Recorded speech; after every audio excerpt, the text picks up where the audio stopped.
আসসালামু আলাইকুম প্রিয় বন্ধুরা, দেশীয় প্রবাসী যে যেখান থেকে দেখছেন প্রত্যেককে শুভেচ্ছা জানাচ্ছি। আশা করছি যে যেখানে আছেন ভালো আছেন, নিরাপদে আছেন।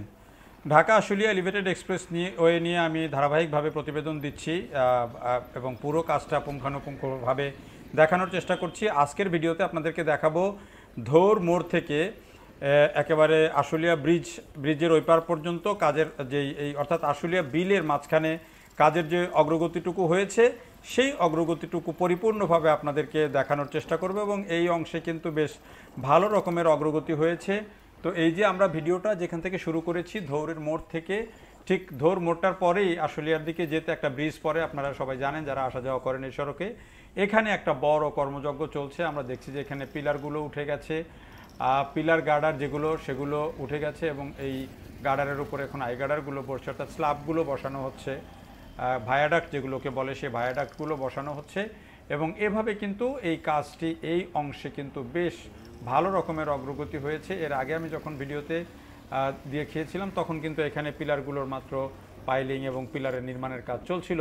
এবারে দেখলাম যে এখানে কিন্তু একেবারে ভায়াডাক্ট বসে গেছে, যেগুলো পিলার ক্যাপ সেগুলোও বসে গেছে এবং এই ব্রিজটা পার হয়েও কিন্তু একই পরিস্থিতি এবং এই পুরো অংশটাতেই কিন্তু কাজের একটা বড় অগ্রগতি আছে।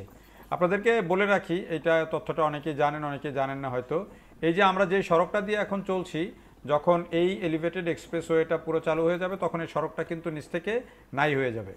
এটি শুনে অনেকে অবাক হচ্ছেন, সড়ক নাই হয়ে গেলে অন্যান্য যানবাহন কিভাবে চলবে। আসলে সড়কটা এইভাবেই, এক্সপ্রেসওয়েটা এইভাবেই ডিজাইন করা হবে যে সাইড দিয়ে কিন্তু অন্যান্য ভেহিকেলস সেগুলো চলবে, বড় পরিবহন সেগুলো মূল মাঝখানের অ্যালাইনমেন্ট দিয়ে চলবে, আর নিচ দিয়ে কিন্তু এটি সড়ক চলে গিয়ে এটি কিন্তু একেবারে পুরো প্রবাহটা একেবারে ছেড়ে দেওয়া হবে, অর্থাৎ এই জায়গাটুকু ক্লিয়ার হয়ে যাবে। এখানে আর কোনো সড়ক নিচে থাকবে না, নিচে পুরোই পানি থাকবে।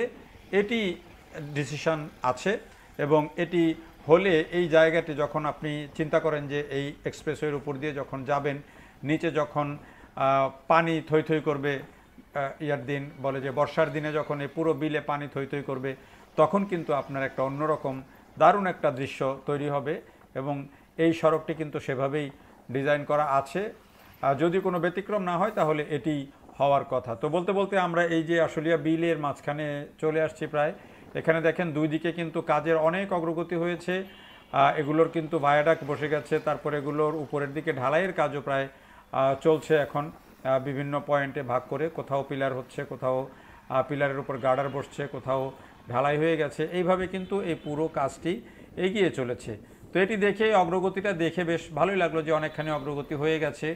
এটি আপনাদেরকে জানিয়ে রাখি যে এই প্রজেক্টটি বলা হচ্ছে যে এটির খরচ নতুন করে বাড়বে, কিছু সময় বাড়তে পারে। সময় বাড়ার বিষয়টা যদিও যখন আগের সরকার ছিল, প্রজেক্টটা যারা নিয়েছিল শেখ হাসিনার সরকার, সে সময় 2022 সালে কাজ শুরু হয়েছিল, সেটি 2026-এ শেষ হয়ে যাওয়ার কথা। তো যেটি বলা হয়েছিল যদি 26-এ শেষ করা নাও যায় তাহলে অন্তত এই যে আশুলিয়া যে অংশটা আমি দেখাচ্ছি এর পরে গিয়ে যে আশুলিয়া ব্রিজ, সেই ব্রিজের পরে যে আশুলিয়া বাজার, সে আশুলিয়া মোড় পর্যন্ত অন্তত পক্ষে এই অংশটা খুলে দেওয়া হবে, এমন একটা পরিকল্পনা ছিল, যাতে করে অন্তত এইটুকু মানুষ ব্যবহার করতে পারে। তো কাজটা কিন্তু আমরা দেখছি যে অন্যান্য বিভিন্ন প্রজেক্টে কাজে অনেক ধীরগতি এসে গেছে, অনেক প্রজেক্টের কাজ বন্ধ আছে শেখ হাসিনা সরকারের পতনের পর। কিন্তু এই প্রজেক্টটাতে আমরা দেখছি যে এই অংশে কিন্তু বেশ ভালোভাবে কাজটি এগিয়ে চলেছে এবং এই প্রজেক্টে বলেছে যে খরচ বাড়ানো হবে, নতুন যে পিডি তিনি বলেছেন, এবং খরচ বাড়লেও টাকার কোনো অভাব হবে না সেটিও বলা হয়েছে, গণমাধ্যমকে বলেছেন পিডি। তো এই কাজটি কিন্তু সেভাবেই কিন্তু এগিয়ে চলেছে এবং এই যে দেখেন মাঝখানের যে ব্রিজ, সেই ব্রিজ পার হয়েও কিন্তু এখানেও কিন্তু আরেকটা অংশে ভাগ করে, অর্থাৎ কাজটি বিভিন্ন ফেজে ভাগ করে জোরালোভাবে এগিয়ে চলেছে এবং যেই গতি দেখছি তাতে 2026 সালে যে বলা হয়েছিল যে একটি অংশ অন্তত খুলে দেয়া, এখন এটি কি করবেন নতুন সরকার, দেশে অন্তর্বর্তী সরকার আছে, তারা কি সিদ্ধান্ত নেয় সেটি জানি না, এখনও পর্যন্ত সেভাবে ক্লিয়ার করে কেউ কিছু বলেননি। কিন্তু আগে যে সিদ্ধান্ত ছিল সেটি চাইলে করা যাবে।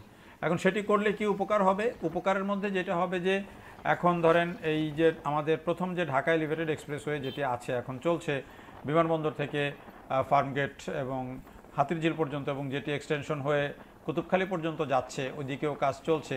তো যখন ওই কুতুবখালী পর্যন্ত ওইটার কাজ সম্পূর্ণ হয়ে যাবে এবং এদিক দিয়ে যখন এই বিমানবন্দর পর্যন্ত এইটা গিয়ে এখনকার যে এলিভেটেড এক্সপ্রেসওয়ের সাথে যুক্ত হবে, তখন কিন্তু এই যে বিরাট অংশ এটি যুক্ত হয়ে গেলে অন্তত পক্ষে এই আশুলিয়া থেকে একেবারে ফার্মগেট এখনও যদি আমরা হিসাব করি, বা এটি যদি আরেকটু অগ্রসর হয়, ফার্মগেট থেকে আরও পরে গিয়ে যদি কাজ সম্পন্ন হয়, সেটি খিলগাঁও পর্যন্তও যদি হয়ে যায়, এটি হয়ে গেলেও কিন্তু একটা বড় অংশের কাজ হয়ে যাবে এবং এখানে কিন্তু যানজটের একটা বড় ধাক্কা সামলানো যাবে।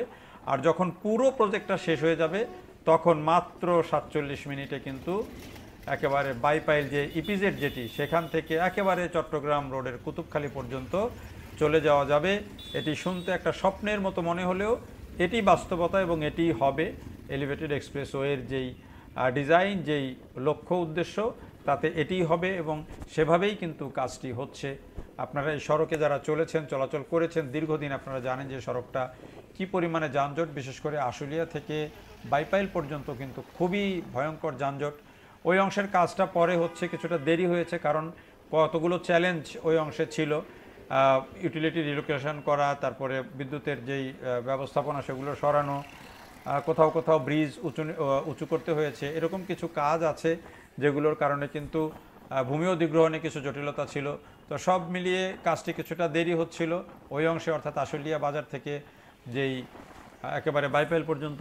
তো সেটি কিন্তু এখন মোটামুটি হয়ে যাচ্ছে, সেদিকেও কাজ অগ্রসর হচ্ছে। পরের ভিডিওতে আমি চেষ্টা করব আপনাদেরকে ওই অংশের কাজটিও দেখানোর জন্য, যাতে করে আপনাদের পরিপূর্ণ একটা ধারণা আসে যে এটি কেমন হবে। তো সব মিলিয়ে এই যে দেখেন, আপনারা তো আমি কথা বলছি, আপনারাও দেখছেন যে এটি আশুলিয়ার যেই বিলের মধ্যে যেটি ধৌর থেকে আশুলিয়া পর্যন্ত যে বাজার পর্যন্ত যেটি, সেই জায়গাতে কিন্তু এই কাজের অগ্রগতি এভাবে হয়েছে এবং এই অগ্রগতিটা খুবই আশাব্যঞ্জক। অনেক দূর কাজ অগ্রগতি হয়ে গেছে। আরও সাইডে কিন্তু আরেকটা লেন হবে, সেগুলোর কাজও চলছে। পাশাপাশি মূল লেনের নির্মাণ কাজটা কিন্তু এখন চলছে এবং বলতে বলতে দেখেন আমরা কিন্তু একেবারে আশুলিয়া ব্রিজের উপরে চলে আসছি এবং এইখানেও দেখেন এই যে ভায়াডাক্ট স্থাপন করা হচ্ছে উপরে, এবং এখানেও একটা বড় কর্মযজ্ঞ চলছে আশুলিয়া ব্রিজের উপরে। এবং এইখানে কিন্তু নদীটা বেশ প্রশস্ত এবং সেই প্রশস্ত নদীতে এই ভায়াডাক্টগুলো পিলার এবং ভায়াডাক্ট তুলতে এখানে কিছুটা তো অবশ্যই সময় সাপেক্ষ সময় লেগেছে। সেই কাজটি কিন্তু এখানে মোটামুটি দ্রুততার সাথে এগিয়ে যাচ্ছে এবং এই অংশ হলে কিন্তু এই অংশটুকুর কাজের একটা বড় কাজ হয়ে যায়। তো সব মিলিয়ে আশা জাগা নিয়ে একটা প্রকল্প এবং খুবই ইফেক্টিভ একটা প্রকল্প যখন পরিপূর্ণভাবে চালু হবে, তখন মানুষের উপকার অবশ্যই পাবে।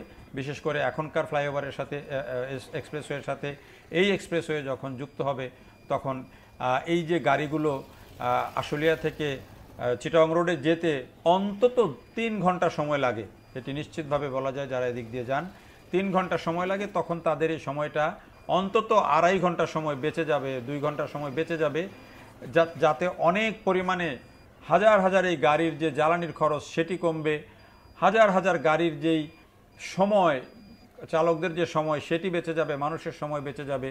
ফলে এটি খুব কার্যকর একটা প্রজেক্ট হবে, সেটি সময় মতো শেষ হোক সেই প্রত্যাশা জানিয়ে ভিডিও থেকে বিদায় নিচ্ছি।